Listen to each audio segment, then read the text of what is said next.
Hey y'all, what's up? Welcome or welcome back to my channel. My name is Derica and you are watching Shelf Love with D. Today is going to be a quick video and I will be doing a review on The Attic Child. I have finally finished that book. This book is long, y'all. It is thick, thick, thick, thick. It is a long read, but it is a read that I enjoyed. The chapters are not long, so I love that. But altogether, there are 58 chapters and an epilogue. And I thought Miss Christina Forrest loved to read. But I will say, with what this story is about, I do feel that it needed to be as long as it was.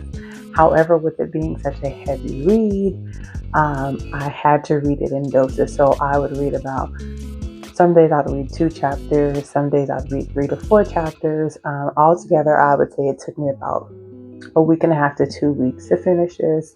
And there were a couple of days that I just took a break from reading it altogether because it is a heavy read and it is a slow burn. If you don't remember, The Attic Child is about a 12-year-old boy named Celestine who is locked away in the attic in a large house. Decades later, he meets another young orphan named Laura. Was born into wealth and privilege, but she also found herself banished in that same attic. They have very similar stories in 2 different time periods, but they bond on that. And majority of the book is about Celestine's story, that was his British name. The name that he was born with was Dikembe, the person who took him from his homeland with a false sense of helping him out, giving him a better life, which was done a lot back in these days. Unfortunately, the man that took him was an explorer. Back in those times, it was very popular, the early 1900s, that people were exploring Africa and the countries over there because, to them, they were just, who are these beings? We want to know, are they real people? Can they talk? Can they, to them, they were animals and something to be, explored. And so the man traveled to this Congo village over in Africa and met Dikembe and his family. The mom gave him permission to take Dikembe, to help him to become an Englishman and teach him and, help him to become, educated and things like that. But Dikembe was always under the impression that he would be coming back home. Shortly after being over there, he realized that was not true. Certain things happened and he ended up being locked in the attic for years where, there will be days that there would be times that he was locked in there for weeks at a time, or it could be, one night, poorly fed, and went from being, through the schooling and through the education and funding of Sir Richard, which was the explorer that took him. He was good to him to an extent. He provided him with wealth. He provided him with an education. He provided him with training on how to become an English gentleman. However, once the situation happened with Sir Richard, Dikembe was left into the hands of Sir Richard's family, and they did not think highly of Dikembe, aka Celestine, and so his life drastically changed once again. This book is a very good read, hands down a 5-star read. Miss Lola J did her thing on this one. As I said, it is a heavy read. It's traumatic. It can be triggering for some. It was very enlightening for me. I learned a lot in this book. So much I learned in this book. And that is a big part of why I enjoy historical fiction, because although the stories are loosely based off of real people or real life events, I'm still learning, and it's done in a way where, the story, it's a story, so I'm following along with it, but with the understanding that these things actually happen to people. So hands down, this was an amazing read. Pulled at my heart at the end when everything kind of came around full circle. I was fighting tears, happy tears, but also tears of sadness at just what not only Dikembe, who is based off a real child, and unfortunately the child that is based off of, he died at the age of 12. So I do like that the author, changed the narrative for this for the child who it is based off of. I'll put his name on the screen if you're interested in, who the actual child is. But he died at the age of 12, and she took this opportunity to reimagine his story, rewrite it, and kind of give him a happy ending. So I was happy about that, especially after this was such a heavy, dark, emotional roller coaster of a read. Let's see. I read it physically. Like I said, it took me about a week and a half to 2 weeks to read this book.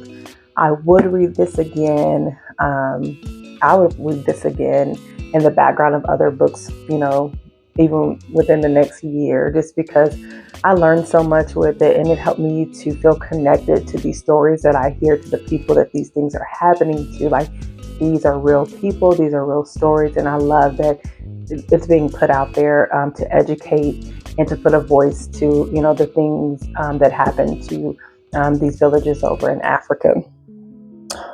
Yes, I would recommend 10 out of 10. Highly recommend to everyone, even if you are not of the African American race. I feel that it is always good to read history of both sides, to educate yourself. Sometimes we hear about slavery and it's like, oh yeah, they were whipped, they picked cotton, but they went through so much before we got to this point where I'm able to sit before you and record a video without, the things that would have, they couldn't even imagine, the freedom that we have today. And although it's not perfect, we still have come so far from the things that our people had to endure. I'm like, I have to sit with this one for a bit, because it just gave me so much to think about, and even touched on things that I'm like, I didn't realize that outside of the beatings, outside of picking cotton, and of course being forced to, have sex with somebody that you didn't want to, there was just so much more brutality that our people endured, and but remained resilient and, adjusted and adapted to whatever was thrown our way. So I would recommend the pacing. Like I said, it's a very slow burn, but it is a necessary burn. So I won't complain about that, but it is a slow read that, like I said, if I was recommended to someone else, I would say read it in doses, because you do kind of take on that emotional, you do kind of take on the emotional baggage as you're reading this book, because you empathize and have compassion for the characters in this story, especially realizing that they are, real people. Let's see. I love her writing style. I look forward to reading more by Layla J. Definitely loved her writing style. Love the short chapters. Everything in this book felt natural. Not one time did it seem like this was a made-up story. She did very well with telling this story, and she should be very, very proud of herself. She said this was the longest novel that she has written, and I do believe it is her first historical fiction-based book, and she did very well with this. Everything felt natural. The dialogue was natural, realistic. The cause and effect, everything was just on point with this book. Things that I take away or how this book impacted me, like I said, it gave me a new appreciation and even a realization and more in-depth information on the experiences of our people, of Africans, of, beyond, like I said, just the whippings, and even not to even downplay that, because I know I couldn't imagine. But there's so much more that went on, and I love that she touched on this, and she even used some of the slurs, but it was done, tactfully, and it was necessary for whatever the situation was. So if they used the hard word, or called us the C word, OON, it was all necessary and fitting to the situation that was happening in the book. I would say it is an easy read, as far as it's not overly complicated or poetic or anything. It's well written, and I feel well paced for the story that she needed to tell. Memorable quotes. The quote that stood out, two quotes that stood out to me was, "Until the lions have their own historians, the history of the hunt will always glorify the hunter." And this was in the very beginning of the book, and I read that initially, and it didn't quite hit home for me, but she repeated it at the end or in the epilogue, and it really hit that much harder for me. And like it says, until the lion has their own historian. So until people take the time or the initiative to write our stories, to write our experience in America and in other countries, the hunter will always be glorified. So I love that even in this book, she made, him much more than just a slave or more than poor. He was a wealthy man who had his own business. It may be a bit of a spoiler, but I thought it was neat that Dikemba, started an employment agency to help other Blacks or African Americans or British Americans to gain employment. So I love this story. I love this story, and I'm so proud of her, even though she doesn't know me, but for taking the time to write this. So I have such a greater appreciation for anyone who's written anything of historical fiction, because those stories need to be told. And it's no different for me than the crime shows that I watch, Black Girl Unlost and things like that.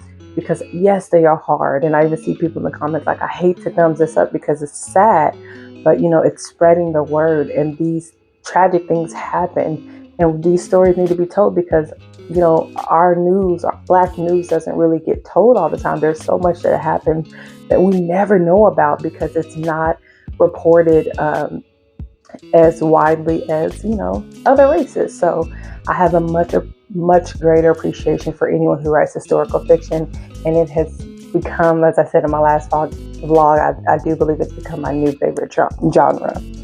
My other quote was, Dikemba, I, Dikemba, have seen it all, felt it all. At the end of it all, what really matters is that you allowed yourself to love and be loved. And of course, love, love, love. But I love not only, what he's saying, but with her putting that he had love in this book, is that no matter what hardship Dikemba faced or Celestine faced, he continued to prevail. He would not let what they did or didn't do break him. And, he would be knocked down, stumble a bit, but then just persevered and just made something out of nothing. So I love that in the end, he still found love. And even as they're writing about him within this book.